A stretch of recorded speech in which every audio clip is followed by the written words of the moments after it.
Nous écoutent les compatriotes de la diaspora.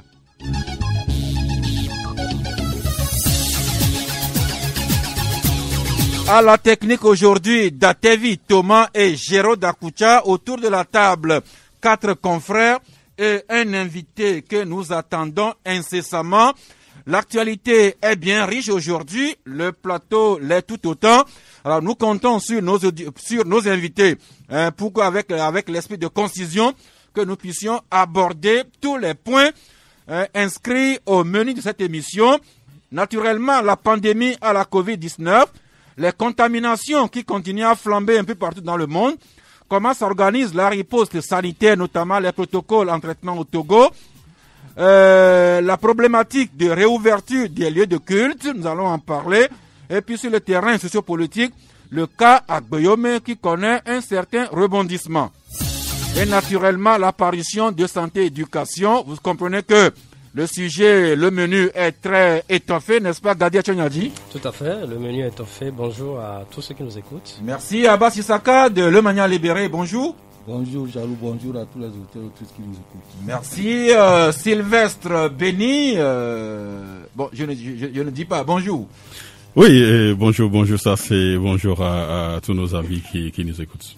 Et puis le digne fils Bassar de Kabou, Bouraima Tchaboré, Apoya. Oui, ça c'est Apomanan. Alafia. Atiepopoya. Alafia. Merci beaucoup. Bonjour aux auditeurs, aux auditrices de Canal FM. Vous êtes habillés comme si on devait faire un catch traditionnel en pays Bassar. Non, tu sais, chez nous c'est naturel.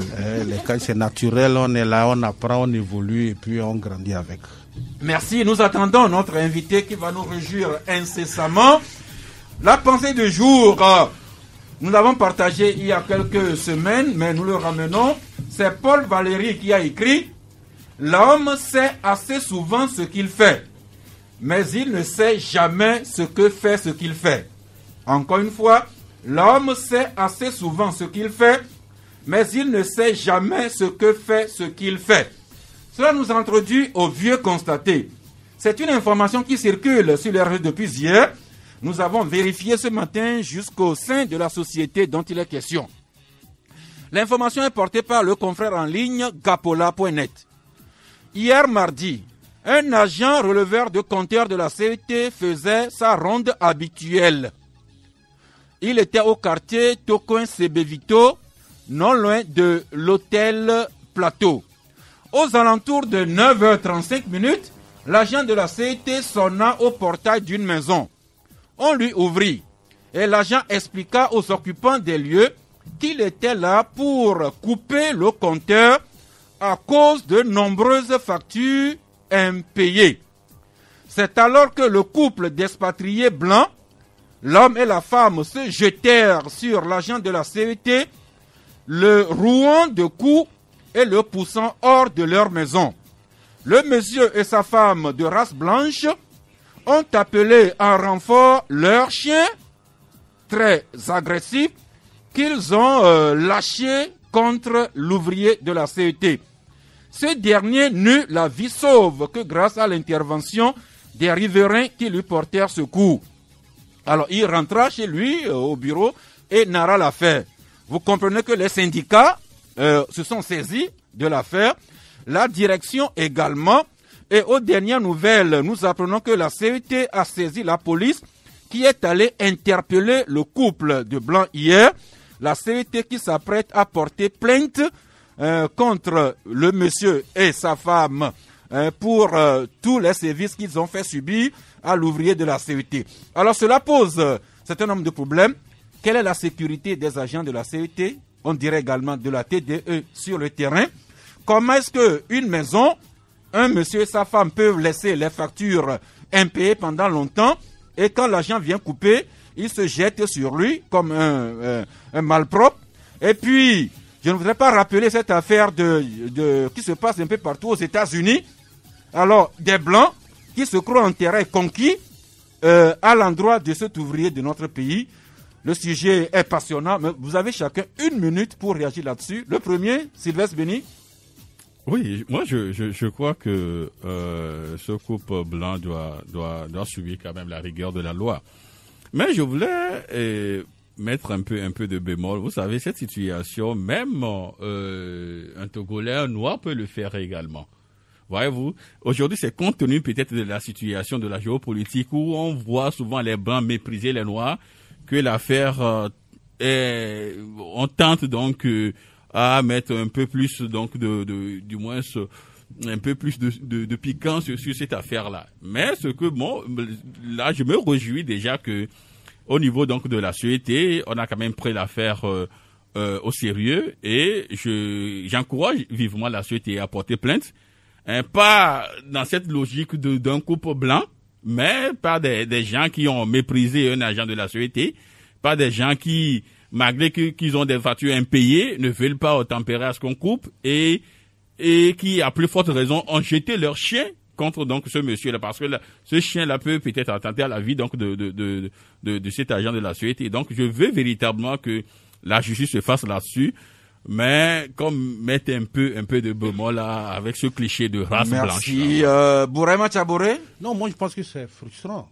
C'est frustrant de voir une telle situation. Moi, là où c'est écœurant, c'est le fait de jeter le chien contre l'agent de la société. C'est là que c'est écœurant.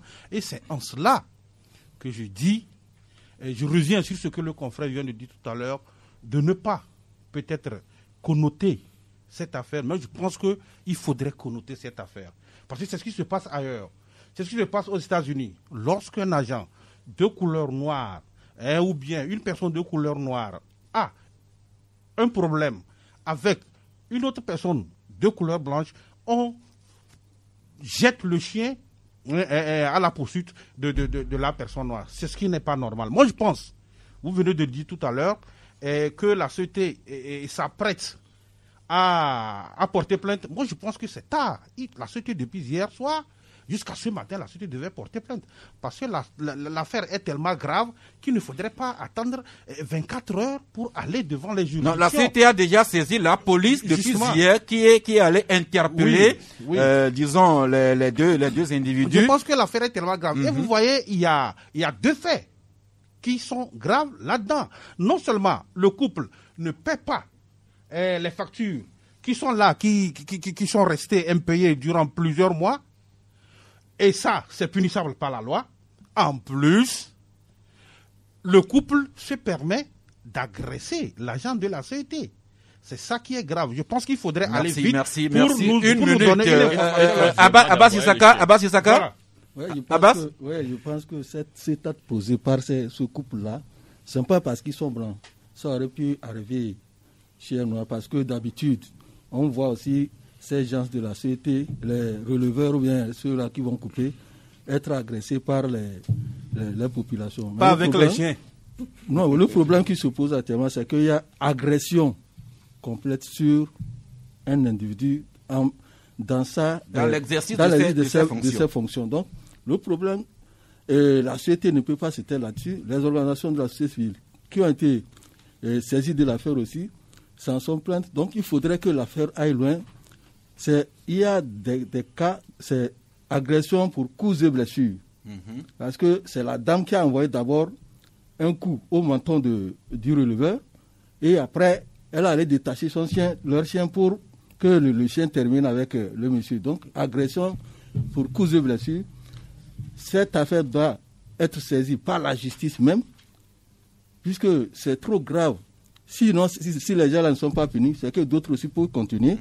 C'est un mauvais exemple qui a été posé, c'est un précédent dangereux. Merci beaucoup. Souffrez que je vous arrête dans votre élan. Gadia Tchonyadji. Oui, bon, vous savez, ce acte que ce couple a posé, il faut qu'ils assument tous les contours, que ce soit le contour raciste, ou bien que ce soit le contour d'agresseur.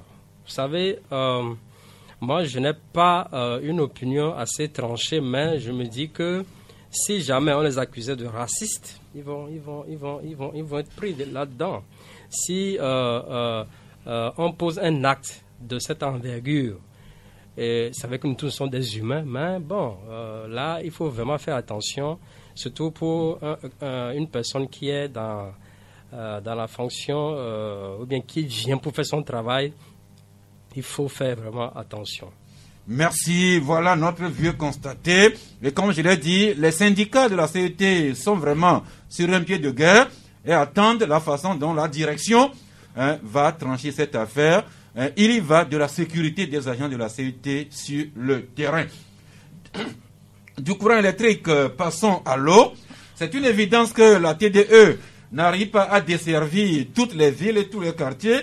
Nous-mêmes, on se débrouille notamment par le forage que nous creusons. Je présume que chacun ici dans ce studio est alimenté par des forages, même si des gens ont des parents qui ont été de grands cadres dans le ministère de l'eau ou bien de la TDE. C'est eux-mêmes qui ont creusé leur forage. Mais là se pose le problème de la qualité de l'eau de nos forages. C'est ce que nous dit aujourd'hui Santé Éducation. Tout à fait. Vous savez, l'eau de forage, c'est un réel problème. On sait que cela est dû au manquement de la TDE de servir tous les ménages. Et aujourd'hui, pratiquement toutes les maisons sont servies d'eau de forage.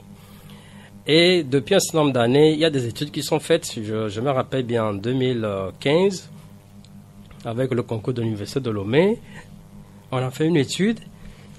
Pardon. Et on a visité, je pense, une centaine de ménages, 100 ménages, je crois. Et après analyse, on a découvert que sur les 100 forages analysés, 50 sont contaminés. Est-ce que vous voyez? 50 sont contaminés, donc c'est assez grand. Et très souvent, on interdit l'eau de forage aux femmes, aux enfants. On interdit d'utiliser cela pour la préparation des aliments. Pourquoi? Parce que très souvent, c'est de l'eau contaminée. Vous savez, quand vous rentrez dans des maisons, vous voyez, les fosses septiques, la fosse septique n'est pas très loin du forage qu'on a fait.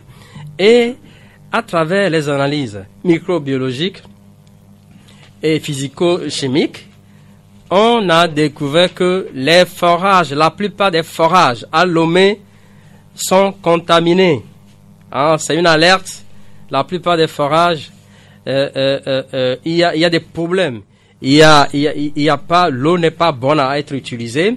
Vous voyez, c'est très souvent, il y a des femmes, elles développent ces genres d'infections génitales parce que elle se dit, je me suis lavé, je me suis douché avec l'eau, et vous voyez. Donc, les enfants aussi sont en danger. Donc, justement, dans ce sens-là, est-ce qu'il y a un service public ou privé auquel on peut faire recours pour faire analyser l'eau de son forage? Oui, il y a l'Institut national d'hygiène, par exemple. Il y a le laboratoire de l'Université de Lomé aussi, qui peuvent faire des analyses. Je pense, un temps, on a même lancé cet appel. Quand vous faites un forage chez vous, prenez juste un flacon, une bouteille, puisez votre eau et puis amenez ça au laboratoire pour une analyse. On va vous conseiller de dire, on va vous dire oui, votre eau est bonne à boire ou bien ne laissez tomber carrément. Est-ce que vous voyez? Donc c'est une alerte. C'est bien d'avoir un forage qui nous fournit de l'eau à la maison, mais c'est encore plus important de faire analyser régulièrement la qualité de son eau. Vous avez dit l'INH, également le laboratoire de l'Université de Lomé. Tout à fait. Et d'autres services qui pourraient nous assurer sur la qualité de notre eau. Alors, de l'eau, nous passons à un autre liquide que nous pouvons préparer chez nous-mêmes, des jus naturels que vous nous recommandez pour faire durer l'acte sexuel, ce qui est important également dans la vie d'un couple. Oui, cet article boucle notre série de publications sur l'éjaculation précoce, une série que nous avons commencé depuis l'année passée avec des spécialistes. On a donné des conseils, on a donné un certain nombre de solutions. Aujourd'hui, c'est l'une des dernières solutions. Nous allons revenir sur l'aspect après. Les jus. 4 recettes de jus naturels pour ceux qui souffrent de l'éjaculation précoce. Ça, vous savez, pour une relation sexuelle normale entre un homme et sa femme, il faut entre 7 et 15 minutes. C'est ça la norme. Mais chez certains, ça dure 45 secondes, ou bien au plus 90 secondes par là. Donc, ce n'est pas bien, c'est un problème qui traumatise l'homme et qui traumatise tout le couple. Donc, il faut trouver des solutions et nous conseillons les hommes qui ont ce problème d'avoir le journal, de chercher les éléments des recettes et d'adopter une recette et de l'appliquer. On pense que c'est important, mais vous disiez l'acte sexuel devrait durer combien de temps? 15 minutes au plus avec sa femme. Mais les préliminaires ne sont pas... Est-ce que les préliminaires sont inclus?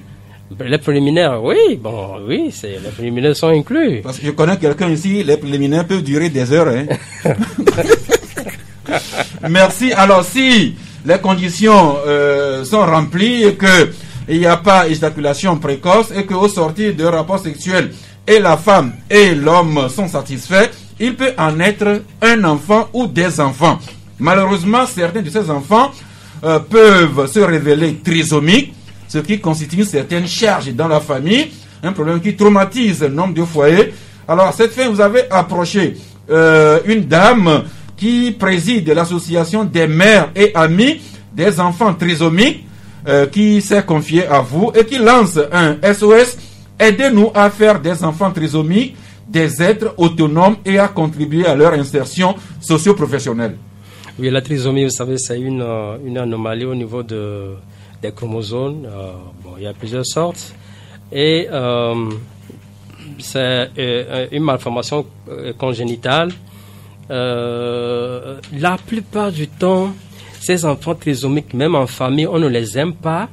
Quand vous allez dans certains foyers, c'est des enfants qui sont fermés dans des garages comme des chiens. Ils sont cachés, ils sont raillés, donc on ne les aime pas. Et au niveau de la communauté d'une manière générale, il n'y a pas de structure pour encadrer ces enfants. Il n'y a pas d'appui pour financer un programme national, par exemple, de prise en charge de cette maladie. Donc, le poids de la prise en charge est totalement déversé sur les familles, celles-là qui ont compassion pour ces enfants. Donc, aujourd'hui, il y a cette association des mères et amis des enfants trisomiques, dirigée par Madame Agbassi, qui lance un SOS à l'endroit de tout un chacun de venir en l'aide à cette association afin que il y ait un début de prise en charge, un début d'action envers ces enfants qui ne bénéficient même pas d'éducation. Il n'y a aucun centre. Donc c'est assez sérieux un travail, ce problème. Et c'est un SOS, un coup de cœur de notre parution. Les bonnes volontés, aider cette association à prendre en charge ces enfants trisomiques qui sont laissés. Merci. Donc cet enfant, plutôt cette information qui porte sur l'association des mères et amis des enfants trisomiques. La présidente en appelle à la bonne volonté de chacun à les aider pour que leurs enfants soient considérés avec tous les droits inaliénables à la nature humaine, et également à aider à leur insertion professionnelle. Voilà. On va devoir terminer avec un dernier sujet de votre parution. Tout est riche, mais on va devoir opérer un choix. Alors, quel est ce 4e article que vous voulez nous commenter, Gadiel?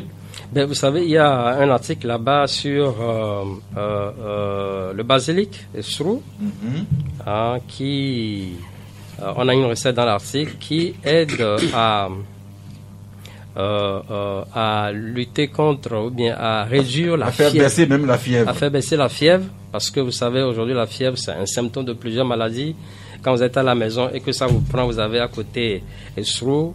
Vous pouvez vous en servir. Une recette simple dans l'article qu'on peut faire. Mais attention, si vous avez la fièvre très haute et que cette fièvre est accompagnée d'autres symptômes comme les difficultés respiratoires, le mal de gorge, la fatigue, ce serait prudent d'appeler à l'O111. Merci beaucoup, Esrou, le basilic. Azéou, comme on l'appelle vers la partie nord du Togo. Si vous allez vers Toko et Soted, il y a un restaurant Bassa qui propose des plats du pays Bassa Konkomba, dont la sauce Azéou. Si vous arrivez à la cantine de Radio Lemay, là-bas dans ce que d'aucuns appellent la pharmacopée, vous aurez également de belles recettes du pays Kabien. manger naturel, manger beaucoup de légumes et de fruits, et ainsi notre immunité intérieure sera davantage renforcée, surtout en ce temps de Covid-19. Nous attendons toujours notre invité pour aborder le grand sujet de la stratégie de réponse à la Covid-19. Mais d'ici là, on peut gagner du temps à aller directement sur le terrain sociopolitique. Eh bien, la grande vedette, par son œuvre ou malgré lui, en ce début de semaine ou depuis quelques jours, se trouve être Gabriel Mensah Agbeyome Kodjo. Et Sylvestre Béni, vous lui consacrez un article sur pas moins de 3 pages. Vous écrivez « Bataille pour la vérité des urnes ». Un week-end vraiment mouvementé pour la dynamique, Monseigneur Kodjo. Oui, en effet, vous savez, nous avons quand même eu l'information le week-end où la dynamique devait quand même adresser un message à ses compatriotes. L'enregistrement a été fait, mais il s'est fait que tout juste après avoir quitté donc les lieux, il y a des individus qui sont encore pour l'instant non identifiés. On fait infraction donc dans le lieu de production et beaucoup de matériel ont été volés, si on peut le dire ainsi. C'est-à-dire la maison, là où ils ont fait la production, la maison a été cambriolée. Beaucoup donc des ordinateurs, du moins c'est les matériels informatiques qui ont servi donc à l'enregistrement donc de ce message-là ont été cambriolés le soir, même cette nuit même du 5 juillet. Et bien avant, la dynamique, du moins pas le truchement donc de Agbeyome Kodjo, aussi accordé une interview à nos confrères de Africa Strategy où il est revenu un peu sur sa détention, pardon. Il est revenu également sur du moins ce qu'on peut appeler aujourd'hui la crise post-électorale, sur la victoire volée selon les termes donc de la dynamique. Et il a parlé donc de beaucoup de choses. Et en ce qui concerne donc Agbeyome, il demeure le président démocratiquement élu du Togo et il est toujours, il se dit toujours dans l'entente donc d'exercer pleinement ses fonctions présidentielles. Donc nous sommes revenus sur du moins tous ces sujets-là dans notre parution donc de. Merci. Voilà. Le cambriolage qui a eu lieu au domicile, disons. Dans le lieu où la dynamique Kodjo stockait son matériel informatique. Et puis, dans la foulée, cette longue interview que Agbeyome Kodjo a accordée à ce site en ligne, interview reprise par nombre de journaux, même Fraternité revient là-dessus aujourd'hui et écrit que Agbeyome Kodjo, avec une détermination, continue d'élever la voix pour réclamer sa victoire. Dans cette interview, Agbeyome Kodjo dit, citation, récupérer par tous les moyens légaux la victoire de la dynamique Kodjo pour exercer la plus haute charge de la gouvernance politique de la République du Togo. Cette nouvelle sortie, aux allures de provocation à l'égard du pouvoir, selon Fraternité. Bourema, c'est sûrement tous ces faits qui vous amènent à écrire dans votre journal Le Messager qu'Agbeyome Kodjo s'engouffre de plus en plus dans le ridicule. Oui, je crois qu'il faudrait suivre un peu l'actualité et suivre depuis un certain temps la sortie de l'homme pour se poser un certain nombre de questions, pour savoir finalement qu'est-ce que le malheureux candidat à la présidentielle, à la dernière présidentielle veut. Parce que vous êtes d'accord avec moi que depuis le 3 mai dernier, le candidat qui a été démocratiquement élu et selon les résultats de la CENI et confirmé plutôt par la Cour constitutionnelle, c'est M. Faure Gnassingbé. Et ce candidat a prêté serment depuis le 3 mai dernier qui a pris fonction. Donc quand on prête serment, ça veut dire qu'on prend fonction et le monsieur est en train d'exercer pleinement son pouvoir. Mais ceci étant, Agbeyome Kodjo, qui est arrivé en deuxième position au cours de cette élection, continue de dire qu'il a gagné cette élection, mais le centre, le pineux problème où tout le monde se demande, et tous les Togolais, vous et moi, les journalistes, nous nous posons la question de savoir, depuis que le monsieur, il déclare qu'il a gagné cette élection, on ne voit pas la preuve que tout le monde demande aujourd'hui, qui devrait le servir à poser également son problème au niveau de la Cour constitutionnelle, à poser son recours au niveau de la Cour constitutionnelle. Et tout le monde se pose cette question. Maintenant, c'est dans la foulée que M. Agbeomo Kodjo a eu à déclarer qu'il s'apprête à prêter serment et qu'il était en train même de se confectionner une veste. Je ne sais pas si vous avez suivi l'audio. Et dans la même foulée, aujourd'hui, il continue à dire qu'il est en train de s'apprêter à exercer, selon l'interview que vous venez de nous lire, à exercer la plus haute charge du pays. On se demande comment cela peut se passer à partir du moment où il y a un président qui est là depuis un certain temps et qui a prêté serment, qui a pris fonction et qui est là. On se demande comment est-ce que cela pourrait être. Donc cela ressemble un peu plus à de la comédie, cela ressemble un peu plus à du ridicule. C'est pourquoi nous nous posons la question de savoir comment est-ce que cela peut être possible si M. Agbeomo, n'est-ce pas, n'est pas en train peut-être de jouer avec le sentiment d'un certain nombre de Togolais ou le sentiment de certains de ses membres ou bien ceux-là qui l'ont soutenu au cours de cette présidentielle. Merci. Agbeomo Kodjo joue-t-il seulement de la comédie ou bien est-il vraiment déterminé pour arriver à ses fins? Toujours est-il que au haut niveau, la question ne laisse pas indifférent. Depuis hier soir, nous apprenons que le doyen des juges d'instruction a envoyé une convocation à Agbeomo Kodjo de comparaître devant lui dans 48 heures, le vendredi prochain, ce qui amène le libéral à écrire rebelote Agbeomo Kodjo à nouveau dans les collimateurs de la justice. Abbas? Oui, effectivement, le procureur, le juge d'instruction devait jouer son rôle, étant donné que la dernière fois, lorsque Agbeomo Kodjo a été libéré, c'était sous astreinte judiciaire. C'est-à-dire qu'il avait des conditions à respecter pour ne pas avoir des problèmes avec la justice. Et ce qui n'a pas été le cas, puisque je ne sais pas ce qui s'est passé. Et puis, subitement, Agbeomo est ressorti avec ses déclarations, les interviews, se donnant la victoire pour dire que lui, il veut diriger le pays, c'est les instances suprêmes. En temps, il avait dit que, lors d'une conférence de presse, que Faure Gnassingbé lui avait proposé la primature sur un plateau d'or et qu'il lui a refusé, qu'il lui dépasse l'état de la primature. Et tout ceci-là, ça corrobore le fait que Agbeomo est en train de chercher quelque chose, ou bien il veut se martyriser, se faire martyr, ou quoi que ce soit, parce qu'il y a un problème. On dit, vous êtes astreint à ne pas faire quelque chose, si vous voulez, donc il faut aller.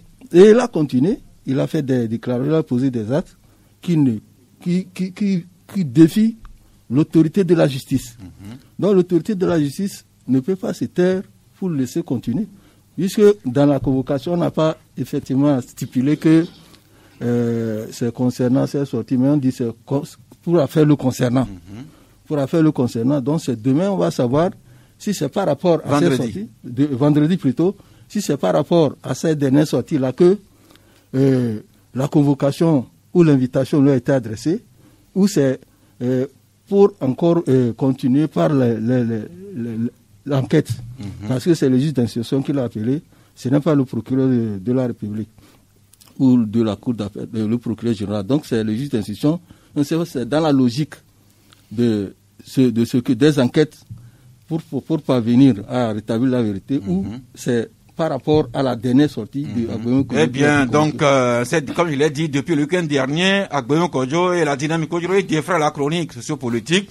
La dernière pièce, c'est cette convocation du doyen des juges d'instruction. Je rappelle que la convocation, c'est vendredi. D'ici là ou après vendredi, Sylvestre Béni, on saura concrètement ce pourquoi la justice veut revoir M. Agbeomo. Non, moi je crois qu'il ne faudrait pas qu'on tourne autour du pot. Il n'est pas le seul à être convoqué selon nos informations. C'est les membres de la dynamique, à l'instar de Philbert Atisso, Madame Adjama Agbo. Donc on peut faire déjà tout de suite une déduction. Ça concerne donc l'affaire celle donc liée à la crise post-électorale. Donc, comme c'est le doyen des juges d'instruction, donc sûrement que c'est la suite logique de l'instruction. Mais au-delà du fait qu'il a été libéré sous des contraintes parce qu'il devait plus communiquer, je crois que et c'est vrai, c'est une réalité, mais on peut pas quand même faire interdit à quelqu'un donc de communiquer. Nous sommes dans un pays où la liberté d'expression est consacrée. Donc on peut pas dire que oui, Guillaume ne doit plus communiquer donc sur l'affaire présidentielle. Même jusqu'aujourd'hui aux États-Unis, les gens continuent donc par dire que Donald Trump a été mal élu parce qu'il a été aidé par la Russie. Et donc voilà, nous sommes déjà à quelques années donc ou à quelques mois disons de la fin de son premier mandat, mais les gens continuent par dire que donc il a triché donc pour être président. Donc on peut pas interdire à un candidat de ne pas dire que son adversaire et qui est là donc n'est pas du moins c'est celui que le peuple a élu. Dans ce pays pendant 5 ans, l'ANC a marché entre 2010 à 2015, l'ANC a marché pour réclamer sa victoire. Et Jean-Pierre Favre a toujours dit que le président qui est là, Fogna Sibé, dans l'usurpation des rôles. Maintenant, pourquoi est-ce qu'on veut à ce contraint certains ne pas le faire en 2010? Ça, si tu le permets, moi je voudrais revenir par rapport à ce que le confrère vient de dire. Je crois que il faudrait qu'on fasse un peu attention. Nous sommes dans un pays qui est régi par les lois. Et M. Agbouimo Kodjo, lorsqu'il avait été arrêté, il avait pris un certain nombre d'engagements, dont celui dont nous venons de parler, c'est-à-dire le fait qu'il doit s'abstenir de parler c'est le c'est pas un engagement. Justement, et lorsqu'il acceptait de se soumettre. Donc, je pense que nous sommes un pays, nous sommes dans un pays de loi et il doit accepter de le faire. On n'a pas dit à M. Agbouimo, on n'a pas demandé de ne pas parler, mais on lui a dit de ne pas intervenir sur un aspect. Et c'est ce qu'il devait quand même se soumettre. Après de moi aussi, là, enfreint à la loi, je pense que la justice est là, les institutions sont là pour l'interpeller. Et c'est ce qui a été. Comme je l'ai dit, la convocation, c'est pour vendredi, et d'ici là où sorti, nous verrons si Agbouimo paie le prix de ce que Fraternité appelle la provocation, ou bien s'il est plutôt l'objet de harcèlement plus ou moins arbitraire. D'ici vendredi, nous serons situés et nous reviendrons là-dessus avec de la matière.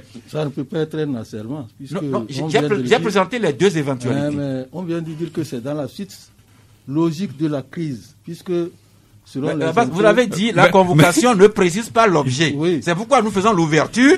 Quand il va comparaître vendredi, nous saurons alors si c'est même dans la suite logique peut être également un harcèlement. Eh bien, nous verrons toujours. Eh bien, je l'annonçais en début d'émission. Vous savez, vous imaginez que son agenda est très chargé, mais il a su se libérer pour répondre à notre invitation, ce dont nous nous sentons vraiment honorés.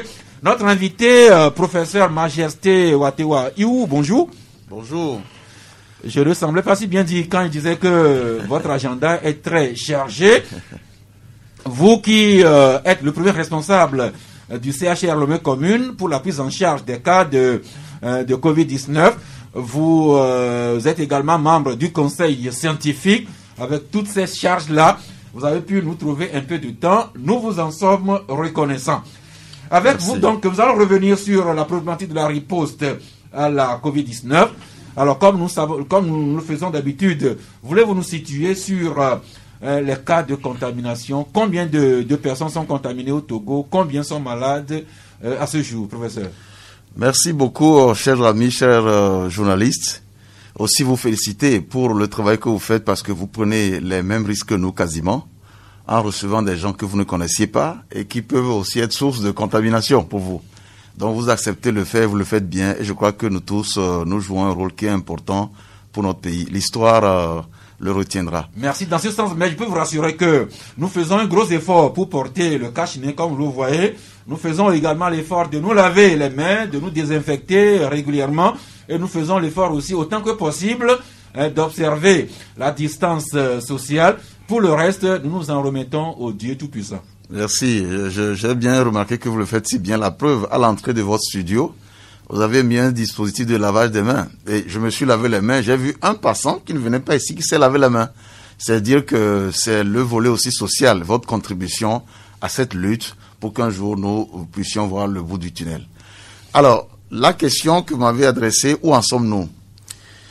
Nous sommes aujourd'hui à 689 cas actifs. Donc, je donne les chiffres d'hier, puisque les chiffres d'aujourd'hui ne sont pas encore sortis. Donc, 689 cas actifs, en cumul, dont 9 nouvelles infections. Et en termes de guéris, nous sommes autour de 467, dont 17 guéris. Et par rapport aux décès, nous avons eu 15 décès. Et nous avons à ce jour 207 cas actifs, pour un total de 33 332 tests réalisés. Donc, ça fait beaucoup. Ce qui est le plus important, c'est le nombre de cas actifs. Nous en avons aujourd'hui donc 207 cas actifs à la date d'hier. Merci. Et il faut aussi préciser que toutes les préfectures et tous les districts désormais du Togo sont touchés. Donc, le problème, il est vraiment national aujourd'hui. Aucune préfecture, aucun district ne peut dire aujourd'hui qu'il est épargné. Merci. Toutes les préfectures du Togo sont contaminées. Et c'est pas seulement le Togo. La contamination flambe un peu partout dans le monde.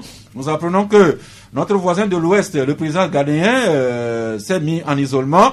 Il n'y a pas longtemps, c'est son homologue sénégalais qui était également en isolement. Et depuis hier, le président du Brésil, un négationniste pour le coronavirus, il est infecté, il a eu le courage de le déclarer lui-même. Alors, professeur, qu'est-ce qui explique cette flambée de contamination un peu partout dans le monde?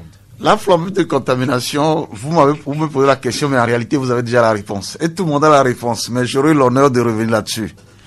Vous avez bien dit, le cas brésilien est un négatif. Franchement, ce n'est pas un exemple à donner. Les autres présidents africains qui se sont mis en quarantaine, c'est de grands nationalistes qui se battent beaucoup pour leur peuple. Et le président de la République du Togo aussi le fait. Donc franchement, pour dire en un mot que les Africains se battent. Alors, pourquoi cette flambée? Tous ceux qui veulent jouer avec Covid seront brûlés à vif. Ça se paiera comptant. Vous avez certainement regardé hier à la télévision sur France 24 où des gens organisent des fêtes et vous les voyez coller vraiment des espèces de boîtes de nuit à ciel ouvert, sans masque, sans rien, alors que le mal n'est pas encore fini.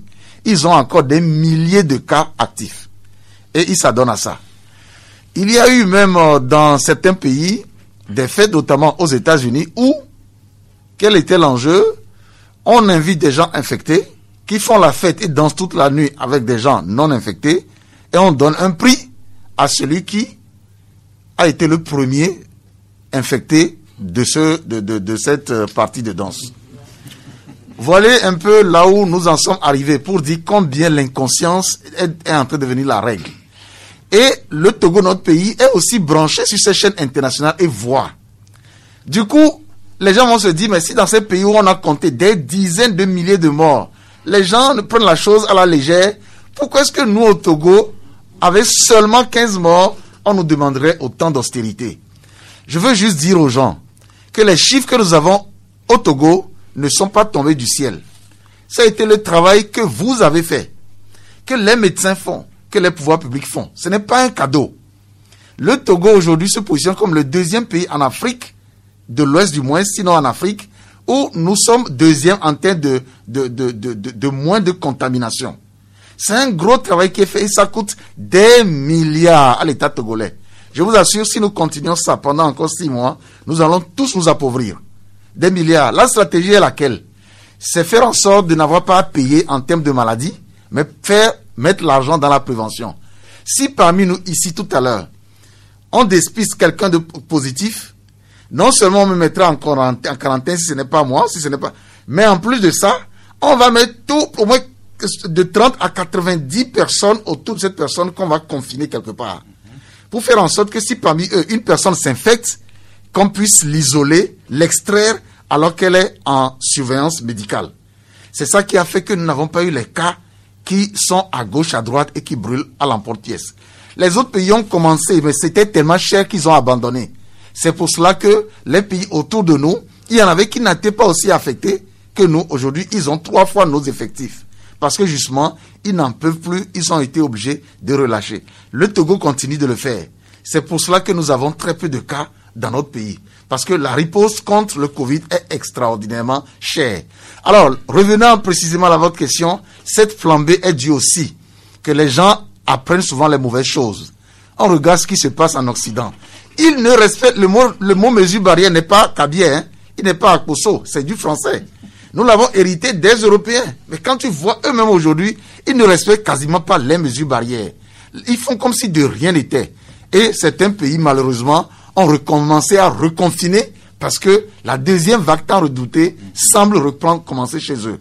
Voilà un peu les choses. Il y a l'incivisme. Mais c'est pas seulement les autres qui ne le font pas. Même chez nous ici, je ne sais pas si vous arrive de vous promener un peu dans les rues, de circuler un peu dans nos marchés, un peu partout, professeur. Sinon, vous constaterez que le Togolais aussi devient désinvolte en matière de respect des mesures barrières. C'est ce que je disais. Les gens, au début, nous avons la psychose et la panique que nous avons connue de Covid-19 est venue d'où? C'est de la télévision. Quand nous avons vu des pays nantis crier au secours, ils n'en pouvaient plus. On mettait les morts dans des camions frigorifiques. Quand on a vu au Brésil des pelleteuses creuser des milliers de tombes à ciel ouvert, c'est ça qui a créé la panique et les gens ont pris conscience. Au même moment, ces pays-là qui hier nous avaient ameutés, font comme si de rien n'était. Le Togolais aussi va dire, pourquoi est-ce que moi, je me donnerais toutes ces contraintes? Voilà, nous apprenons souvent les mauvaises choses. Et ça, c'est une réalité. À Lomé, on est déçus de voir que la dernière fois, le dimanche, j'allais chez un ami en face de Léamo, j'ai vu un groupe de jeunes qui dansaient autour de pots de tchouk sans masque. Ils étaient nombreux. À Lomé ici, en face de Léamo, sur la rue qui donne tout droit en face de Léamo, il y a une vendeuse de tchouk. Il y avait un attroupement. Quand j'ai regardé ça, j'ai eu froid au dos. Je ne dis pas ça pour stigmatiser les buveurs de tchouk, pas du tout. C'est pour dire que ce que j'ai vu là-bas, on le voit partout, on le voit dans les bars, on le voit à tous les carrefours, on voit ça. Et ça, ce n'est pas bien. Parce que bientôt, nous allons réouvrir les frontières. Les aéroports vont être réouverts. Nous aurons davantage de cas. Si notre pays, notre système financier ne nous permettent pas de continuer à contenir les gens en quarantaine dans les structures dédiées, nous allons peut-être un jour arriver à ce que le Bénin est obligé de faire aujourd'hui. On ne fait plus de quarantaine au Bénin. Et ça, vous avez vu, la conséquence, c'est le nombre de cas qui multiplie.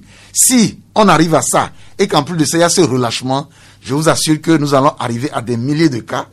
Et ça, nous tous, nous allons en souffrir. Donc, c'est plus simple d'adopter les mesures barrières et de continuer à le faire jusqu'au moment où nous allons totalement maîtriser le problème. Merci. On va ouvrir bientôt les frontières. Mais de plus en plus de Togolais demandent qu'on réouvre les églises, les temples, les mosquées. Ce sujet a fait l'objet encore d'une longue réunion entre le ministre Payado Aboukwissi et son staff et en face de lui, les leaders religieux. Dans leur parution d'aujourd'hui, certains journaux reviennent. Fraternité qui écrit « Réouverture des lieux de culte, le oui minimum du gouvernement », pendant que le Messager lui écrit « Vers la réouverture partielle des lieux de culte ». Et c'est que c'est un sujet qui draine beaucoup de passion, pour ne pas dire plus. Mais professeur, vous qui êtes à la ligne de front, surtout un membre du conseil scientifique, quel est votre avis ou bien quel est l'avis du conseil scientifique sur ce sujet? J'imagine que pour les gouvernants, la gestion d'un État, c'est toutes les entités. Qui dit toutes les entités veut dire les journalistes, les écoles, les églises, les hôpitaux, etc. Donc je crois que ils voient la chose de façon holistique. Et un moment donné, dès lors qu'il y a réouverture de l'économie, relance de l'économie avec les bars, je vois mal comment on puisse interdire aux églises, elles, de continuer à rester, donc vivre en autarcie. Alors, forcément, on finira par ouvrir. Que ce soit tout de suite ou dans quelques jours, dans quelques semaines, on finira par le faire. Sauf que le drame que nous tous nous redoutons, c'est que cette ouverture ne devienne ne crée une situation qui nous empêche, ou du moins qui nous expose davantage. Quand on voit comment on a essayé de relancer l'économie, permettre aux bars de s'ouvrir, et les gens vont maintenant dans les bars sans protection, assis les uns à côté des autres, on se demande dans les églises, quand les gens vont commencer par chanter, adorer, est-ce que les gens n'abandonneront pas les mesures barrières? Parce que le problème qu'on observe souvent dans nos pays, c'est que dès lors qu'on autorise quelque chose, les gens en font un abus et le font mal. Alors c'est l'occasion peut-être pour demander déjà aux leaders de ces églises de préparer leurs fidèles à ce que les églises ne deviennent pas un lieu de contamination, parce que les pouvoirs publics ne pourront pas résister vraiment éternellement à cette pression des religieux qui veulent aussi ouvrir les églises. Et n'oubliez pas, l'église, aujourd'hui, les gens vivent de l'église. Donc, dire aujourd'hui aux gens de toujours continuer à fermer leur église, qu'est-ce qu'on leur propose en retour? Ça aussi, c'est une question importante pour laquelle le gouvernement, je crois bien, doit à un moment donné quand même devoir lâcher du lest. Merci. Revenons à ce que vous savez faire, ce que vous avez appris, ce que vous avez appris et que vous apprenez à vos étudiants, à savoir la prise en charge des malades, notamment au CHR Lomé Commune. C'est vrai qu'on a un peu peur dans le dos, mais en même temps, on a un petit espoir quand on considère les cas de guérison. Alors, dites-nous, professeur, quels sont les protocoles que vous appliquez aux malades de la COVID-19? Très bien, merci pour cette question qui est une question très sensible. Je dis tout de suite, il n'y a pas un traitement ou un protocole qui soigne Covid-19. Il n'y a que des approches, c'est du compagnonnage. J'essaye quelque chose, ça marche, je le refile un peu à mes amis, et si aussi trouvent quelque chose de bien, ils me le refilent et ensemble on bouge. Ce que je voudrais dire, je vais faire un tout petit peu de pédagogie en 30 secondes. Ce qu'on appelle un virus, c'est un conglomérat de protéines. Il n'est même pas aussi évolué qu'une bactérie ou un parasite. Un virus est incapable par lui-même de générer ses enfants, de se multiplier. Un virus, il ne se multiplie qu'au dépend d'une cellule. C'est-à-dire, il rentre dans l'organisme, il infecte les cellules qui lui ont ouvert la porte, et il s'installe, il détourne le cœur de la cellule et commande au cœur de la cellule désormais de lui fabriquer ses enfants. C'est comme un voyou qui arrive au Togo. Lui, c'est un voyou qui fabrique des camions. Et il change tout notre système pour faire que vous, les journalistes, vous devenez des ouvriers qui allez fabriquer une partie du véhicule. Il va dire, vous, les journalistes, comme vous savez parler, vous allez fabriquer les baffes. Il va dire, les mécaniciens, vous allez devenir des forgerons. Vous, les médecins, comme c'est vous qui faites, vous allez fabriquer les kits médicaux qu'on voit dans les voitures, etc. Et à la fin, maintenant, il ordonne à quelqu'un qui ensemble tout pour sortir la voiture. Si le virus était une voiture, il va vous amener à travailler pour fabriquer la voiture pour lui, pendant que lui-même, il est à distance. Alors, comment on le tue alors? Pour tuer un micro-organisme, on le tue soit en lui donnant un poison qu'il va manger, et le poison le tue. On le tue, par exemple, en donnant quelque chose qui l'empêche de vivre.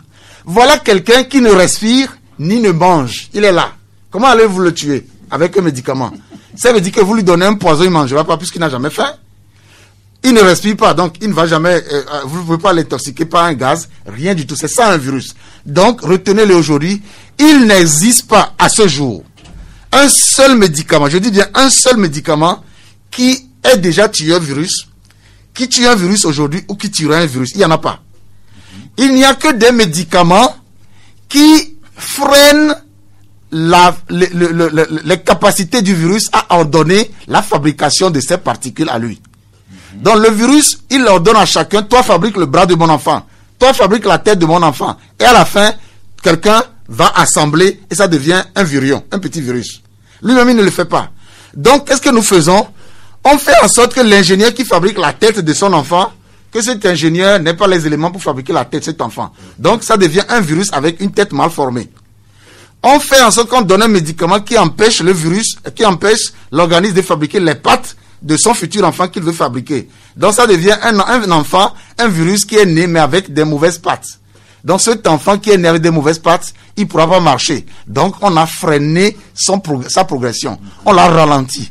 Le temps nécessaire que l'organisme lui-même élabore les anticorps pour tuer le virus. Il n'y a que notre organisme seul, qui, au bout du compte, élabore des anticorps qui tuent un virus. Il n'y a rien d'autre. Alors, quand on nous dit protocole, alors quelle est la place alors des médicaments et des protocoles? Les protocoles n'ont aucune place. La stratégie consiste à faire en sorte de freiner ce virus qui donne des ordres pour qu'on fabrique ses enfants, de freiner ce virus pour que ce virus, au lieu de fabriquer 1 milliard de virions, de petits virus par jour, il n'en produira que peut-être 1000. Et 1000, ça laisse un temps suffisant de répit à l'organisme pour que l'organisme intervienne par le biais des anticorps pour éliminer le virus. Autrement dit, si vous êtes atteint d'une maladie redoutable virale comme Ebola, aujourd'hui, il n'y a aucun médicament qui puisse empêcher le virus d'agir. Mais on peut donner à ton organisme un médicament qui va ralentir sa progression, le temps que ton organisme vienne fabriquer les anticorps pour neutraliser. Cela appelle donc des chaînes d'intervention. La première barrière tout de suite que ton organisme doit mettre en place et qui te sauve la vie, c'est est-ce que tes globules blancs, certains globules blancs de ton corps, de ton sang qu'on appelle les lymphocytes, est-ce qu'ils sont bons? Est-ce qu'ils sont de bons guerriers qui vont tout de suite aller s'attaquer à n'importe quoi qui soit hors de toi? C'est-à-dire, quand un corps étranger rentre dans ton organisme, on l'appelle le non-soi. C'est-à-dire, un corps étranger ordinaire qui, dans la nature, qui rentre dans ton corps, s'appelle le non-soi. Si on prend le sang du journaliste habillé en vert, qu'on t'administre son sang, ce n'est pas ton sang. Donc, ton organisme va le prendre comme non-soi. C'est-à-dire, non, qui n'est pas de toi. Donc, ce système de défense, ces soldats prêts à agir vont immédiatement attaquer son sang. Ça, c'est comme ça que c'est organisé. Alors, c'est ce qu'on appelle les cellules cytotoxiques. Quand en toi, tu as de bonnes cellules cytotoxiques dans ton sang, si le virus Covid-19 rentre, avant même qu'il s'installe et organise son système pour commander ton propre corps de fabriquer les virus qui vont te tuer, tes cellules cytotoxiques, tes soldats prêts à agir là, vont commencer par le détruire. C'est la première barrière. Elle est valable pour toutes les maladies. Ceux qui guérissent, c'est ceux dont le système primaire fait des cellules cytotoxiques sont bons. Et là, en ce moment-là, la personne balaie les virus le temps que l'organisme identifie l'adversaire, l'ennemi, et fabrique les anticorps. Et c'est eux qui guérissent à partir du 15e jour que nous déclarons guéris à l'hôpital. Ça, c'est bien expliqué. Donc, c'est ce à quoi servent les médicaments que vous donnez aux malades. Voilà. Donc, les médicaments qu'on donne, c'est des médicaments qui aident ton organisme à aller à la guerre. C'est des médicaments qui aident, par exemple, ton poumon à mieux respirer. Parce que sans la respiration, tu n'es plus en vie. Vous voyez que là, on n'a pas touché au virus. On est en train de donner un médicament pour gérer ton organisme. On va donner un médicament si tu es diabétique. Les diabétiques ont un système de défense initial faible. On va donner un médicament qui guérit, soulage ton diabète pour redonner plus de force à ton organisme. Donc, on va traiter ton diabète. Si tu avais un paludisme, on traite le palud. Si tu avais un problème respiratoire, on focalise là-dessus. Nous ne nous attaquons pas au Covid. Nous attaquons à ce qui va rendre le confort à ton organisme pour qu'il supporte les premiers jours et élabore ses propres anticorps derrière.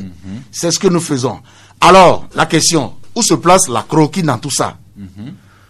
Nous sommes devant une maladie orpheline. Quelqu'un en France qui s'appelle Raoul Didier dit que la chloroquine a donné des résultats. La pression sociale est forte. La pression à tous les niveaux est forte. On n'a rien pour la main sous la main. On commence avec ce que quelqu'un estime que ça marche. De le temps qu'on l'évalue. Il y a eu les Malgaches qui disent qu'ils ont trouvé quelque chose qui marche chez eux. On a pris aussi, on a essayé.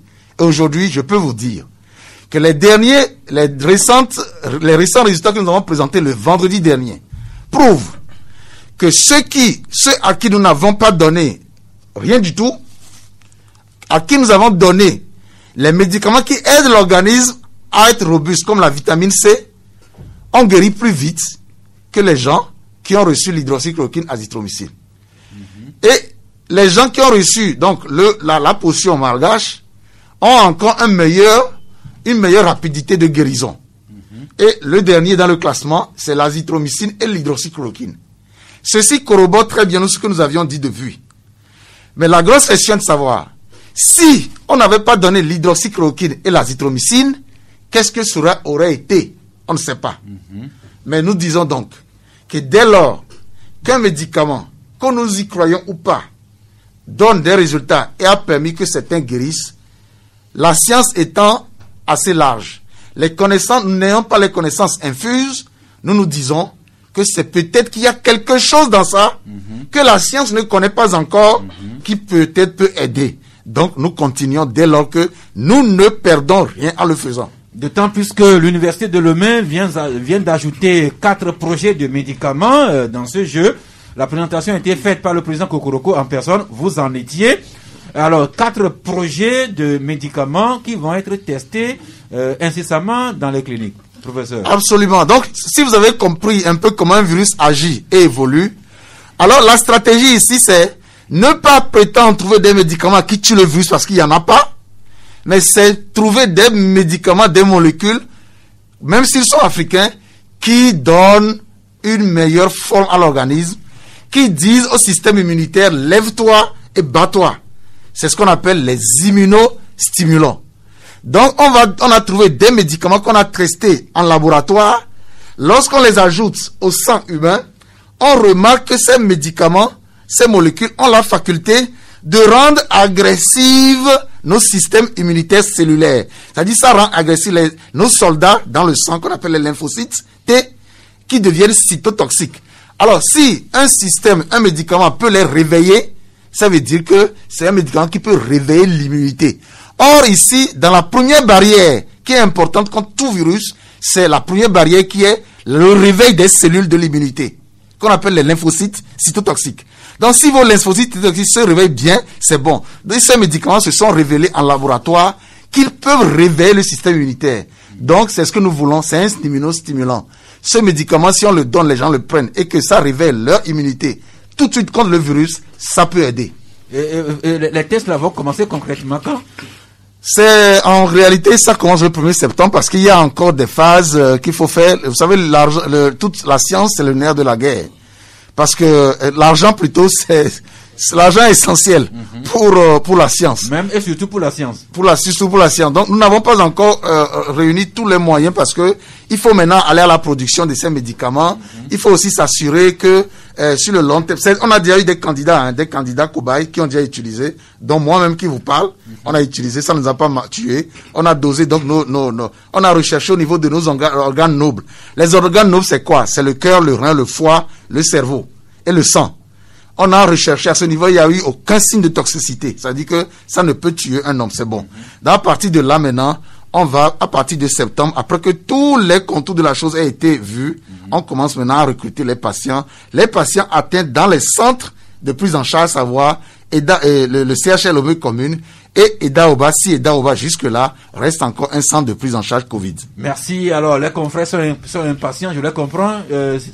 Sébastien Béni? Oui, juste une question. Tout à l'heure, en écoutant le professeur Yu, j'ai l'impression, quand il faisait l'évaluation du protocole, il semblait dire que en prenant le Covid organique donc, du Madagascar, semble être peut-être où s'affiche donc en tête de peloton en ce qui concerne le traitement. Il s'affiche en deuxième. Le premier, c'est ce qui était paradoxal, c'est les gens que nous avions traités, comme je vous dis, c'est-à-dire on s'est focalisé sur l'homme. C'est-à-dire, vous êtes arrivés, nous faisons d'abord le dépistage de toutes les maladies possibles que vous avez et nous essayons de les traiter. Et après, on vous donne de la vitamine C, qui est aussi un immunostimulant et un antioxydant. On vous donne ça. Et on surveille. On s'est rendu compte que ces gens ont mieux évolué que lorsque nous sommes passés ensuite à l'hydroxychloroquine, azithromycine. Et donc, en deuxième lieu, il y a eu donc la potion malgache. En troisième lieu, il y avait l'hydroxychloroquine. À raison une moyenne de 14 jours pour les gens que nous avons traités, en tenant compte de l'homme et des vitamines qu'on apportait. Deuxième niveau, 17 jours de durée de traitement pour la potion malgache et 18 jours pour l'hydroxychloroquine, azithromycine. C'est ce qu'on a remarqué. Et ça a été déjà, j'ose en parler aujourd'hui, parce que nous avons déjà communiqué là-dessus, sinon je ne vous aurais dit un mot. On en a communiqué déjà le vendredi, donc dans une salle bondée de gens, donc ça veut dire que les résultats ont dépassé déjà mon niveau. Merci. Bouraïma Tchabouré? Oui, moi j'ai une petite question que tout individu pouvait se poser. Professeur, est-ce qu'un jour, le virus va partir? Je vous réponds tout de suite. Dans l'histoire de la médecine, il y a eu des épidémies graves, parfois pas aussi graves, mais qui ont guéri d'elles-mêmes. Mais je rappelle qu'en ce temps-là, c'était encore des temps très anciens, où c'est simple. Il y a épidémie de grippe à Lomé, je quitte Lomé, je vais très loin, ça veut dire que je ne vais pas l'attraper. Et les gens infectés finiront par soit mourir ou guérir, et puis la fête s'arrête. Mais aujourd'hui, ce n'est plus possible. Nous vivons on est nombreux à vivre ensemble. Donc, c'est plus possible. Alors, ce qui m'amène à répondre à cette question, je ne crois pas, c'est un avis personnel, je ne crois pas que nous puissions nous débarrasser de Covid sans des actions vraiment ciblées. Ça ne partira pas de sitôt. Ça ne partira même pas. Parce que quand une maladie affecte des millions de gens en même temps, et que c'est une maladie dont la transmission appelle aux mesures communautaires, c'est-à-dire c'est le vivre ensemble. C'est le vivre ensemble. Je te serre la main, je te fais la bise, je respire, je parle, le virus s'en va.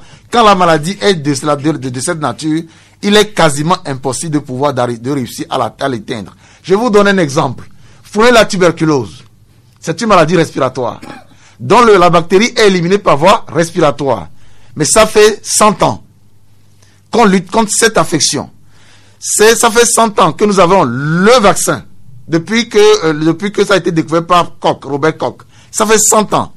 Ça fait 100 ans que nous la connaissons et ça fait au moins 50 ans que nous avons les traitements pour lutter contre. Mais on a toujours la tuberculose. Ce matin même, en arrivant, le diagnostic que j'ai reçu chez quelqu'un qui toussait depuis quelques temps, c'était une tuberculose. Donc pour vous dire, si aujourd'hui, nous n'avons pas pu éliminer la tuberculose, ne croyez pas que c'est une maladie virale, très facile à contaminer, à transmettre. Merci professeur. Une question d'un auditeur qui disait que, comme vous semblez dire qu'il n'y a pas de médicaments, de remèdes pour tuer le virus, à quoi servent alors le fait, les solutions hydroalcooliques et le lavage de mains? Non, je parle de médicaments. Les solutions hydroalcooliques ne sont pas des médicaments. C'est des substances qui permettent... Non, je vais vous donner... Si on dit que les Sahéliens, les gens du désert, sont résistants face à la chaleur, si vous les mettez dans le feu, ils grillent. Mais sauf que là, il faut les mettre dans le feu, donc vous les tuez carrément. Si vous prenez un virus, il n'y a pas de médicament. Si vous le prenez, vous le mettez dans ce qui brûle, il va mourir. Mais le virus dont nous parlons est dans votre organisme. Pour qu'on le tue par un médicament, c'est que vous-même vous a tué. Or, ce n'est pas ici le but de la chose. Donc, les solutions hydroalcoolisées et le savon sont des substances toxiques qui tuent. Les médicaments que nous donnons ne sont pas des substances toxiques pour tuer l'individu. C'est pour tuer quelque chose dans l'organisme. Merci, professeur. C'est intéressant, mais on va devoir suspendre, d'autant plus que les auditeurs s'impatientent déjà. Juste un petit moment d'accommodement, puis nous nous branchons sur les auditeurs. 93.5 Canal FM. Nous avons parlé aujourd'hui de la mésaventure qui est arrivée à cet agent de la CET hier au quartier Toko-Sebevito. Nous avons partagé également quelques titres du journal Santé et Éducation. L'affaire Agboyome qui connaît une rebelote. Et le gros sujet, c'est la présence du professeur Iou qui nous entretient sur la stratégie de riposte à la COVID-19 dans notre pays. La parole est à vous. Bonjour l'ami en ligne. Allô, bonjour, ça c'est M. Colin depuis Agouer. Nous vous écoutons. Je salue tout le monde sur le plateau. Oui, c'est notre affaire de la société là. Est-ce qu'on peut dire quel est le commissariat qui l'a interpellé, puisqu'il faut construire cette affaire de près. Ce n'est pas seulement le syndicat des agents de la société seulement qui vont sur ce dossier. Et ça devient un dossier qui est tombé dans le public. Il faut construire de près. Ce n'est pas question de expatrier, non, c'est l'humain. Il fait son boulot. Il y a nos compatriotes aussi qui le font, qui laissent le chien, on vient taper, ils font ça. Il faut construire des dossiers de près pour savoir quel commissariat appelle le dossier, si réellement on l'a envoyé à la justice ou pas. Et pour finir, cette affaire d'Agboumé, c'est pas Agboumé seul qui est convoqué, il est convoqué avec Madame Adjamagbo et puis Fibert Akisso, les trois, donc il faut aussi soulever ça. Merci. Le confrère Sylvestre Béni a complété cette information. Alors pour ce qui est de la mésaventure de la CET, je crois savoir que c'est le commissariat le plus proche des lieux qui a procédé à l'interpellation du monsieur et de sa femme. On peut faire confiance à la CET de suivre le dossier, que la justice vraiment nous rassure. L'auditeur suivant, bonjour. Bonjour. Oui. C'est Commis. Commis, allez-y.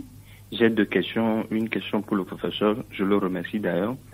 Il a parlé des zones de contamination, des lieux que tous les districts et toutes les localités sont contaminés. Mais moi, j'aimerais avoir des informations sur les zones de contamination. Est-ce que c'est dans les marchés, dans les taxis, les zones exactes de contamination? Ensuite, la seconde question chose, c'est aux journalistes sur l'affaire Agboyome. Quand quelqu'un joue au ridicule, est-ce qu'il faut s'intéresser à lui? Quand quelqu'un fait la comédie, est-ce qu'on l'arrête? Et pour finir, le juge d'instruction en question, est-ce que lui, il est aveugle sur les détournements et les vols des milliards? Merci. Nous ne sommes pas des ophtalmologues pour regarder le procureur. Mais pour l'affaire Agboyome, nous avons équilibré. Hein. Certains pensent de ridicule, mais d'autres disent que Agboyome est dans une posture de provocation vis-à-vis des pouvoirs. Mais les confrères vous répondront. Professeur, l'auditeur voudrait savoir les zones exactes de contamination. Tout le pays est touché, toutes les professions sont touchées, tous les districts sont touchés, tout le monde est touché. La nouveauté, et ça va, il faut pas que ça choque les gens, mais on doit se dire la vérité pour que ça marche. Covid aujourd'hui a quitté les riches et est en train de lire domicile chez les pauvres. C'est la réalité. On vous donne souvent les cas de la journée, mais on ne vous donne pas toujours les professions. Depuis plus d'un mois, on n'a quasiment plus un riche qui s'infecte. Ils ont compris. Ils se lavent les mains. Ils ont les masques. Ils ne jouent plus à... Ils font ce qu'on dit de ne pas faire. Ou bien ils font plutôt ce qu'on dit de faire. C'est ça, non? Les mesures barrières, ils respectent. C'est l'homme de la rue.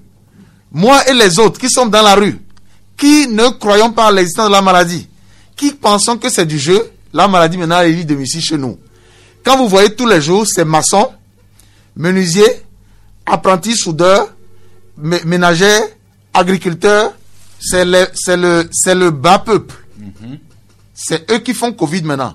Vous ne verrez plus un responsable. Vous ne verrez pas quelqu'un qui mange bien, qui fasse Covid. Ils ont compris. Ils ont mis toutes les mesures, ils ont compris.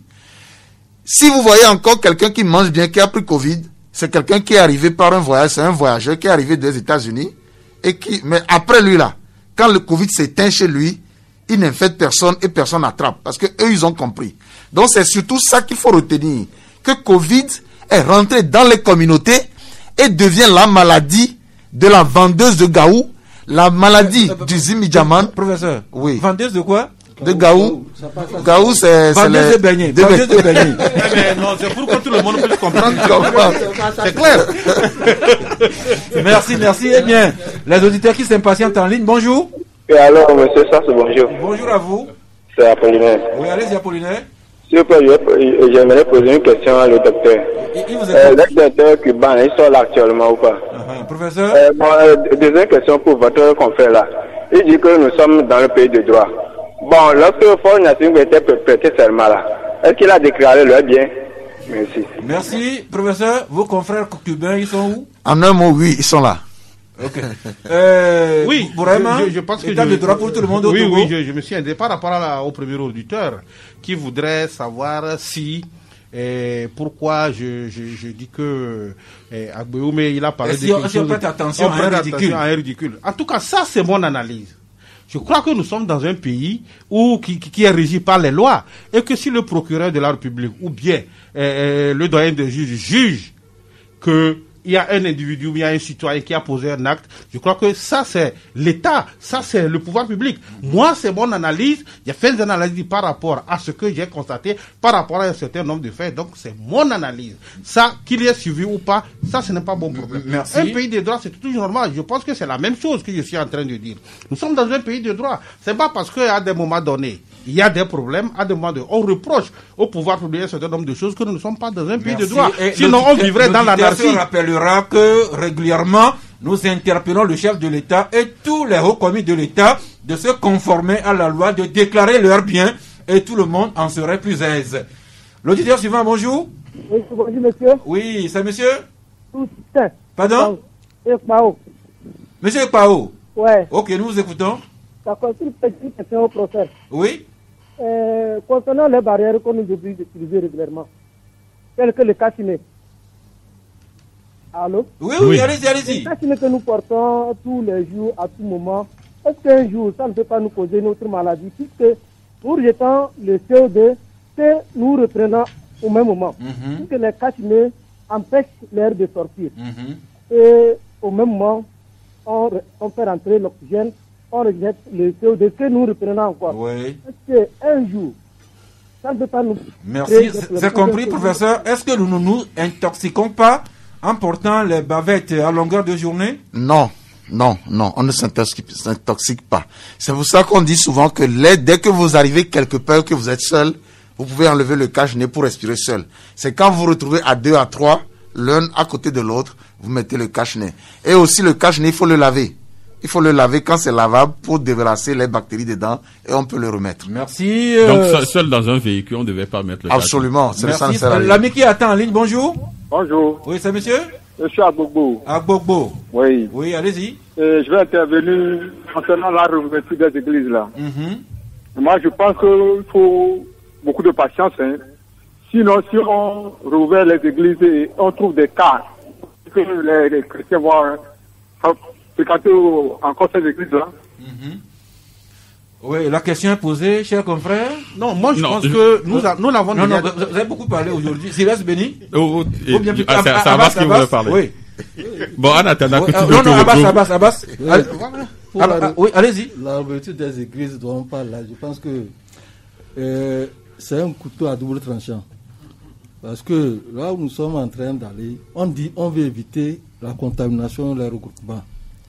Mais au même moment, il y a d'un côté où les chefs les religieux, autres demandent à ce qu'on ouvre parce qu'on a ouvert les marchés, on a ouvert les écoles, tout ça là. Donc il faudrait qu'on ouvre aussi les églises.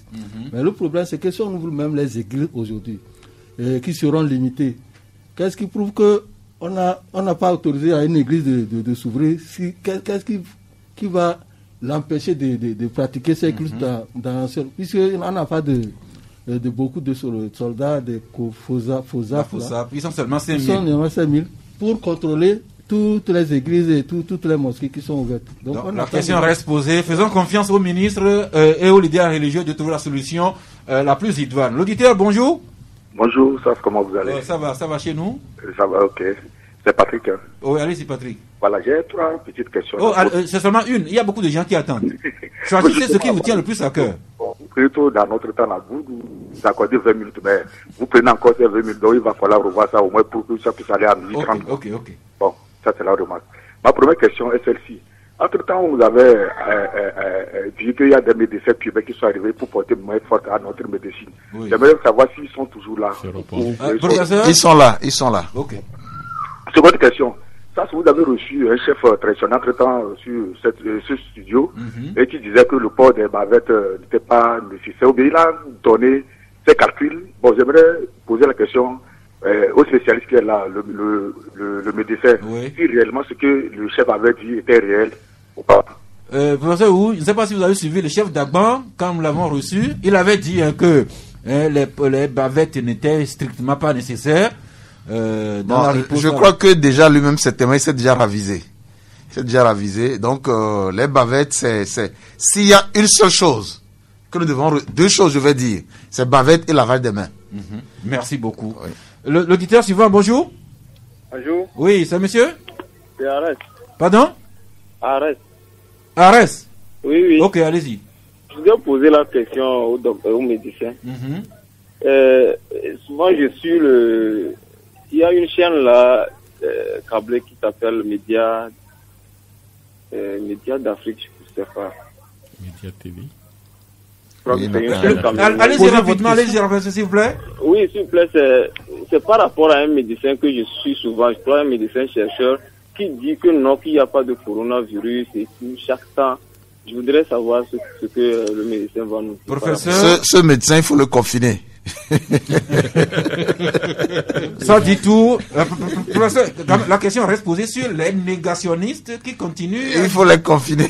Merci beaucoup. L'ami en ligne, bonjour. Oui, bonjour. Oui. Et bonjour à tout le plateau. Oui, c'est monsieur? C'est monsieur Atan. Hassan. Atan. Ok, allez-y. Oui, je voudrais savoir si seul sur la moto, on est obligé de porter le cache-nez. Professeur? Seul sur la moto. Seul sur la moto, a priori non, mais est-ce que vous ne pouvez pas être sûr que quelque temps après que quelqu'un ne vous rattrapera pas ou que vous n'allez pas vous arrêter à un poste de tricolore, feu tricolore, et que quelqu'un ne vienne pas à côté de vous. Donc je crois quand même que porter le masque à moto c'est bien parce que déjà ça filtre la poussière. Donc ça il faut le faire parce que vous n'aurez pas le temps après d'enlever votre masque et de porter. Mais en voiture, ce n'est pas la peine. Vous êtes seul dans votre voiture, ce n'est pas la peine. Mais quand vous êtes deux, là vous portez le masque parce que vous ne savez pas qui est assis à côté de vous. Et si votre voisine est votre femme, ou bien votre mari, ou bien votre fille, votre enfant? Bon, ça, toute chose, il y a toujours des difficultés. C'est vrai que quand tu dors avec ta femme tous les jours, dans le même lit que à deux en voiture, vous devez porter le masque. En théorie, oui, il faut porter. Mais en pratique, nous disons aux gens qui sont PVVIH, étant PVVIH, utilisez les préservatifs. Mais il n'en demeure pas moins qu'on nous amène les bébés. Donc, c'est ça aussi la réalité. Allô? Oui, Allô? bonjour. Oui, bonjour. Oui. Oui, Ibrahim. Ibrahim, allez-y. Oui, une suggestion, parce que c'est la plus passionnante émission que j'ai suivie depuis très longtemps. Merci. Et je pense qu'il faut zapper sur ces gens qui ont fait d'une civilité le détournement des fonds, que ça soit des sujets de deuxième ordre, quoi. Et de nous prendre des gens aussi intelligents comme monsieur. Ah, tout le monde est intelligent. Merci beaucoup et bonne émission. Commencer par vous, mais tout le monde est Bonne fin intelligent. d'émission. Bonne fin d'émission. Tout le monde est intelligent et comme ça, nous sommes mieux. Le dernier de la classe aujourd'hui, bonjour. Il est parti, ben il va revenir. Oui, bonjour. Oui. Moi, je voudrais réagir par rapport au masque. Oui. Je voudrais dire que c'est la première fois que j'entends le docteur répondre à une question par oui et par non. Parce que moi, je crois que le port de masque doit avoir toujours un effet néfaste. Parce que, quel que soit le médicament, ça a toujours un effet négatif sur le corps humain. Il n'a qu'à nous le dire, c'est ce que je veux dire. J'ai pas très bien compris, professeur. Ça veut dire qu'il dit que toute chose a un effet secondaire. Oui. Oui, quand vous prenez votre voiture pour aller à Takpamé, le risque de mourir en route existe. Mais est-ce que à cause de ça, vous n'irez pas à Takpamé? Donc, c'est en termes du gain qu'il y a. Le gain qu'il y a à porter le masque est 1 million de fois meilleur au risque résiduel qu'on peut avoir à le porter. Donc, portons le masque et Dieu merci, bientôt on va finir avec cette maladie. Nous allons retrouver notre vie habituelle. Merci, merci à tous ceux qui ont pu intervenir. Nous nous excusons pour ceux qui n'ont pas pu entrer en ligne. Gadi Achoni a dit, quand le professeur parlait tantôt, il confortait la thèse que Santé Éducation défend depuis des semaines, à savoir renforcer notre immunité par une alimentation appropriée en fruits, en légumes et autres. Tout à fait. Vous savez, cela a failli échapper un peu à la sensibilisation au Togo et nous, on a rebondi sur l'affaire, on a beaucoup parlé de ça, on a beaucoup écrit et cela nous réconforte parce que, comme le professeur vient de le dire, il y a des molécules qui sont à leur niveau qui leur permettent de faire la prise en charge, mais le renforcement du système immunitaire se fait aussi par la bonne alimentation. C'est très important. Et aussi le sport. Donc, il y a un certain nombre de pratiques que nous devons faire, doper notre corps pour résister face à cette maladie. Donc, l'une des premières sources pour renforcer le système immunitaire, c'est pas la bonne alimentation. Et ça nous renvoie à la brochure que les enseignants-chercheurs de l'université ont publiée. J'espère, professeur, que la brochure, là, elle est sur le marché. Je crois bien. En tout cas, elle est en ligne actuellement. Ça circule partout. On peut le télécharger sans problème. Merci. On va faire le tour avant la conclusion du professeur. Alors, sur la mésaventure de notre agent de la CET, il y a une dame qui propose à la CET et à la TDE d'ériger, de loger leurs compteurs devant leur maison, bien protégés. Comme ça, les agents n'auront plus besoin d'entrer dans la maison pour les relever et couper au besoin. C'est une proposition que la CET et la TDE vont bien réfléchir. Il faut réfléchir également à nos amis qui viendront également les prendre. Les amis voleurs qui viendront. Voilà. Merci. Oui, Abba Chisaka, 1 minute. Oui, parce que par rapport à sa proposition, je vois ça un peu risqué. Non, c'est une proposition que la dame a faite. À la CET d'étudier la faisabilité. Mais c'est pour cela que maintenant la CET privilégie les cash power, la FIA, cash power, qui ne vont pas vous permettre aux gens de, puisque dans la nouvelle constitution maintenant c'est dans les nouveaux quartiers c'est les cash power qui sont utilisés pour ne pas encore envoyer les releveurs. Il s'agit d'une question très très importante qu'il faut prendre à bras le corps au niveau de la CET, puisque les releveurs, lorsqu'ils arrivent, c'est les coupeurs qui ont des problèmes. Les releveurs n'ont pas beaucoup de problèmes. C'est les coupeurs qui, quand vous arrivez pour couper, la maison est en celle que vous n'avez aucune protection sur vous. Oui. Vous sonnez, mais le monsieur, vous dites que vous tenez la facture de coupure, le monsieur voit ça alors que il ne va pas accepter facilement que vous le coupez. Donc il faudrait que la société prenne des dispositions pour protéger davantage ses agents. Ok, maintenant vous avez la parole, vous la terminez avec votre carton de fin d'émission. Mon carton gilet rouge, ça va à l'endroit des élèves là qui ternissent l'image des écoles avec la dépravation des mœurs qu'ils sont en train de faire. Je pense que les autorités des lycées ou vont prendre des dispositions, des mesures disciplinaires. Merci Bouraïma Tchabouré, 1 minute avec votre carton à la fin. Mais le carton peut prendre seulement 1 seconde. Laissez-moi prendre 1 minute pour parler. Moi, je voudrais revenir par rapport à la maladie, la pandémie, la Covid-19, pour dire d'abord félicitations à ces médecins qui sont en première ligne dans ce qu'ils sont en train de faire. Et aujourd'hui, continuons la sensibilisation. Parce qu'il faut qu'on s'autodiscipline, que les gens sachent que la maladie est là et se disent que ça, ce n'est pas moi ou bien ce n'est pas l'autre. Que quand la maladie vient, ça peut attraper tout le monde. Et nous devons nous autodiscipliner. Parce qu'ailleurs, les gens ont été responsables, ils ont compris comment les choses se passent et ils se sont autodisciplinés en portant les cache-nez, en observant les mesures barrières. Maintenant, mon carton. Mon carton va à tout ce qui empêche les autres de parler. Je l'ai toujours dit. Parce que si nous voulons construire la démocratie, il faut éviter d'amener les autres à s'aligner sur votre opinion. Si nous voulons construire la démocratie, laissons les gens parler librement dans le respect de la loi. Liberté d'opinion, liberté d'expression, dans les limites du respect de la loi. Sylvestre Béni? Non, j'ai aimé du moins ce qu'il vient de dire. Il faut donner la possibilité à tout le monde de s'exprimer. Donc, nous demandons également à la justice de laisser toute personne de s'exprimer librement. Si la personne croit qu'on l'a volé, il faudrait qu'on le laisse dire ouvertement qu'on l'a volé. Dans le respect des limites de la loi. Et je termine par le fait, du moins c'est la dépravation des mœurs que nous voyons. Je rejoins Abbas avec ces jeunes-là qui s'adonnent à la sexualité dans les classes et tout ce que nous voyons sur les réseaux sociaux. Vraiment, ça n'honore pas le pays. Merci. Gadir Tunyadi?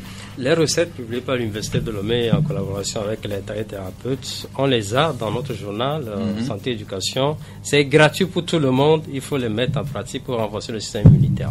Alors, pour le carton rouge, pour le carton, je veux dire, un carton jaune à ces structures financières qui ne font pas l'effort d'installer un parterre pour recevoir les clients. Des fois, on voit les clients entassés devant.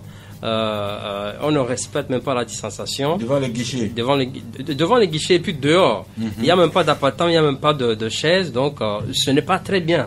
C'est pas très bien. Carton jaune à ces institutions. Merci. Avant la conclusion du professeur, relevez que les négationnistes paient un lourd tribut à la Covid-19. Le président brésilien infecté. Il y a quelque temps, le premier ministre britannique, il a eu de la chance grâce à ses médecins. Et au Burundi, l'ancien président Peter, vous me prêtez son nom, Nkurunziza, qui niait la Covid, et tout porte à croire qu'il en est mort. Eh bien, sachons être intelligents au Togo, restons en vie pour faire du Togo un pays émergent. Professeur You, votre conclusion? Merci, je remercie une fois encore les autorités. On m'accuse souvent de les remercier, mais je suis pas contraint, mais mon honnêteté m'oblige à le faire parce que je vois les réalités et je vis les réalités et je peux vous dire que quand quelqu'un t'écoute, quand quelqu'un apporte ce qu'il faut pour que le travail aille bien, il faut l'encourager. Je ne suis pas politique, je suis un médecin. Je suis à l'écoute de tout le monde, je suis pour tout le monde et tout le monde est pour moi.